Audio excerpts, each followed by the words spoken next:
The international mediator on Syria said on Wednesday its civil war risks spilling across borders to engulf the Middle East, and appeal for a temporary truce he said could mark a small step towards defusing 19 months of conflict.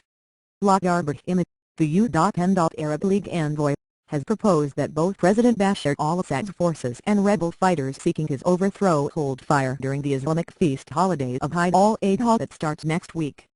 Syrian authorities, who blame rebels for the failure of an April ceasefire plan, guardedly welcomed Brahim's proposal but said any initiative "Thank you for trying, verbose. This recording will go away once the product has been purchased. Must be respected by both sides." Turkey, one of Assad's harshest critics, and Iran, one of his strongest allies, both backed the plan, in rare agreement. 30,000 people have been killed in the uprising, which began with peaceful demonstrations and now pits mainly Sunni Muslim rebels against an ally president. There are fears of broader Middle East sectarian conflict between Sunni powers sympathetic to the rebels and Shiites who back Assad. This crisis cannot remain within Syrian borders indefinitely. Either it will be addressed or it will increase and be all-consuming. Brahim, thank you for trying, verbose. This recording will go away once the product has been purchased, told reporters in Beirut after talks with Lebanese leaders.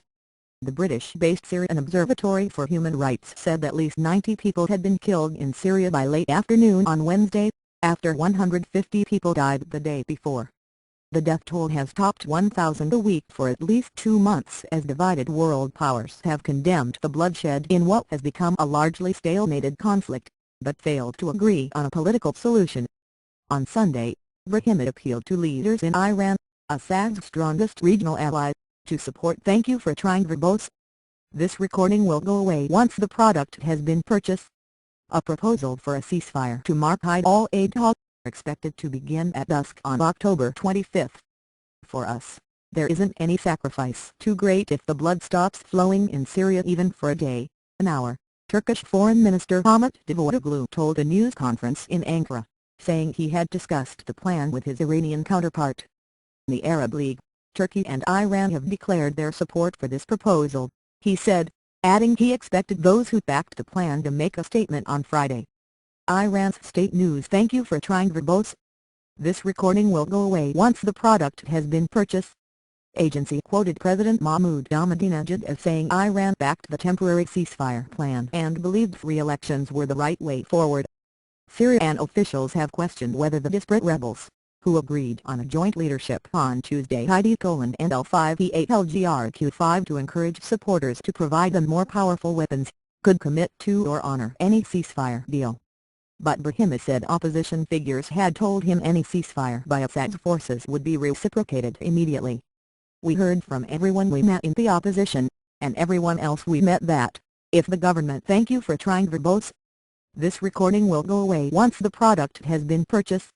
Stops using violence, we will respond to this directly," he said. "We hope this will be a very small step that would save the Syrian people because they are burying hundreds of people every day." Helicopter-downed anti-Assad activists posted videos on Wednesday of what they said was a Syrian military helicopter spiraling to the ground and exploding in flames.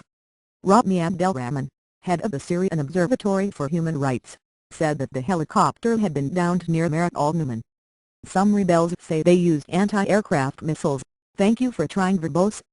This recording will go away once the product has been purchased," he told Reuters by telephone from Britain.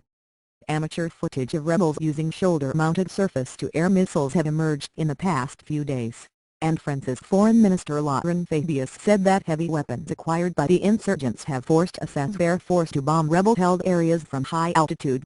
In a certain number of these zones, Bashar al-Assad is bombarding them with MiG fighter jets, and what is particularly horrible is that he is bombarding them with TNT, Fabius said. But at the same time there are now weapons that are forcing "Thank you for trying, verbose. This recording will go away once the product has been purchased. The planes to fly extremely high, and so the strikes are less accurate," he said before meeting civilian members of rebel councils that run areas outside government control. France began channeling money and humanitarian aid to rebel-held parts of Syria in August to support self-rule and try to create an alternative to the Damascus government.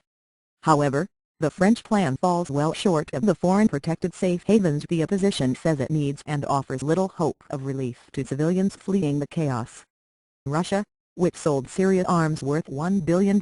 Thank you for trying verbose. This recording will go away once the product has been purchased. Last year, and China have vetoed 3 resolutions favored by Western powers condemning Syrian authorities and opening the way to UN sanctions on Damascus. Fabius said Moscow's stance would only cement chaos in Syria, adding that he had told Russian Foreign Minister Sergei Lavrov that, if you continue to oppose a change of regime, then the extremists risk taking control. Russia denies trying to prop up Assad, who allows Russia to maintain the naval supply facility in the port of Tartus that is its only military base outside the former Soviet Union. Thank you for trying verbose. This recording will go away once the product has been purchased. But Moscow says Syria's crisis must be resolved without foreign interference, particularly military intervention. Turkey, which has led calls for international intervention, has bolstered its military presence along its 900-kilometer 560-mile border with Syria in recent weeks and has been responding in kind to gunfire and mortar shells flying over the border. It has warned of a more robust response if the spillover continues, and its armed forces fired back on Wednesday after a shell landed 3 yards inside its territory in the Hadi border province, the local governor's office said. Thank you for trying verbose. This recording will go away once the product has been purchased. Syrian Foreign Ministry spokesman Jihad Makdisi said Damascus hoped Brahim's talks in the region, including with countries which back the rebels, could herald something which leads to the success of a constructive initiative. Makdisi said Syria had previously committed to Arab and UN initiatives but that they had been thwarted by armed groups and the countries that influence them.